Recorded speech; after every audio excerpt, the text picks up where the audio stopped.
والنازعات غرقا والناشطات نشطا والسابحات سبحا فالسابقات سبقا فالمدبرات أمرا يوم ترجف الراجفة تتبعها الرادفة قلوب يومئذ واجفة أبصارها خاشعة يقولون أئنا لمردودون في الحافرة أئذا كنا عظاما نخرة قالوا تلك إذا كرة خاسرة فإنما هي زجرة واحدة فإذا هم بالساهرة هل أتاك حديث موسى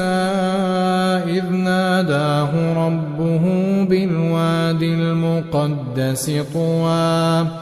اذهب إلى فرعون إنه طغى فقل هل لك إلى أن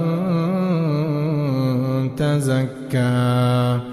وأهديك إلى ربك فتخشى فأراه الآية الكبرى فكذب وعصى ثم أدبر يسعى فحشر فنادى فقال أنا ربكم الأعلى فأخذه الله نكال الآخرة والأولى إن في ذلك لعبرة لمن يخشى أأنتم أشد خلقا أم السماء بناها رفع سمكها فسواها وأغطش ليلها وأخرج ضحاها والأرض بعد ذلك دحاها أخرج منها ماءها ومرعاها والجبال أرساها متاعا لكم ولأنعامكم فإذا جاءت الطامة الكبرى يوم يتذكر الإنسان ما سعى وبرزت الجحيم لمن يرى فأما من